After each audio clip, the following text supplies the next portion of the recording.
Hey everyone, welcome to the next pole mechanics.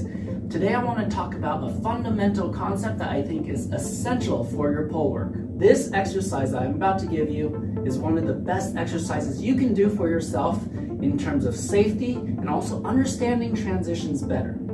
Now the pole is a cylinder, which means that it's requesting for most pole movements either a forward travel or a backwards travel. And this is something that a lot of students struggle to grasp because frequently our orientation is changing compared to the pole. So we might be traveling forward at this moment, but we might change and it becomes a backwards orientation later. I want to keep it simple though. If I'm traveling forward and I choose, let's say, a regular grip, you'll notice that traveling forward secures the grip. It feels better, it feels stronger. Whereas if I travel backwards, maintaining my orientation, remember I'm not switching this, traveling backwards results in my hand almost feeling like it's peeling off. It wants to come off. The more natural direction is forward when you're in regular grip.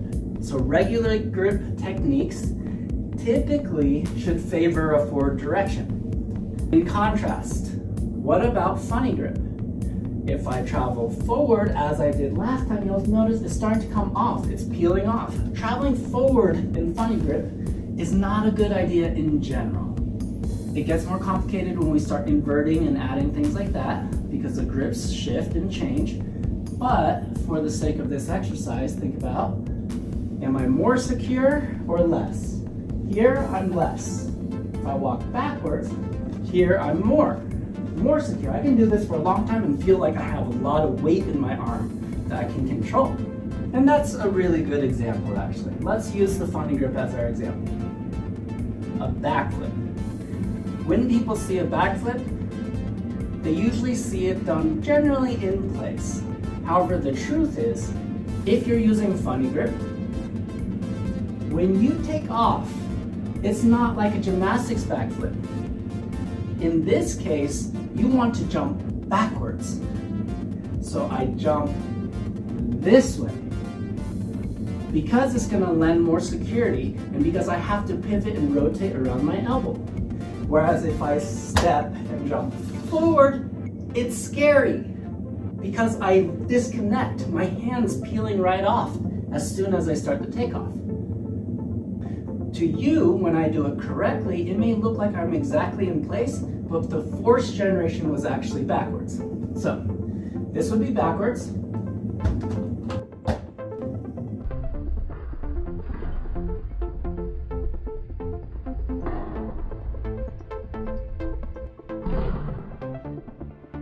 I don't know if I want to do forwards, to be honest. It's a little scary. I'll see if I can do a little forward. I don't want to do forward. Essentially, there's a lack of security, a very clear lack of security when I travel forward that my body is like, no, no, no, no, no. Perhaps your fear of a backflip actually comes from this. And it's not actually your bravery, but the sense that something is going wrong here. Now, of course, you can do a standing backflip and just jump and use all your legs. But we're pole dancers, so add a layer of complexity.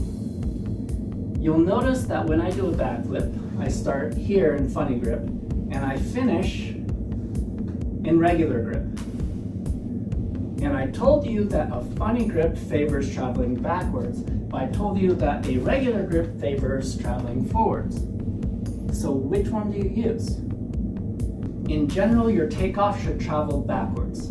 It's going to be more secure through more of the movement. But if you must travel forward, there is a way to modify your technique. And what that is, and you'll see this when people do backflips, is you'll see them go, huh?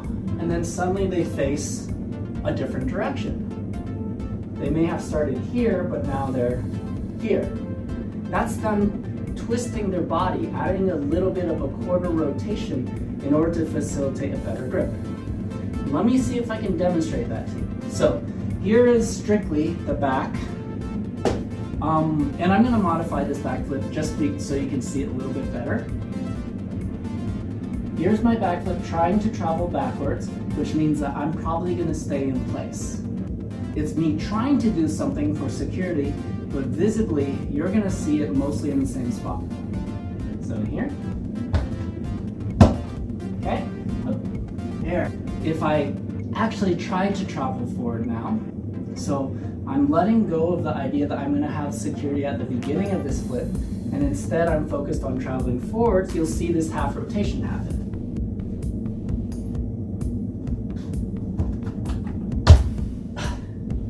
So both of these are okay depending on your preferences, but for many of you who are learning certain skills, especially flipping skills, the problem is the sense of security. Pole is filled with transitions just like this, and it doesn't have to be flips. Pretty much every single static rotation skill has an element of this. It could be here. What direction is more secure? Is it forwards or is it backwards? A shoulder mount even. What direction is more secure? What direction is less? I encourage you to investigate and explore these for your own and see how it can change your confidence in your movements. Hopefully you enjoyed this. If you did, I encourage you to pick up the Pole Mechanics course from my website. It's got a lot of free and paid content from both Marlo and I.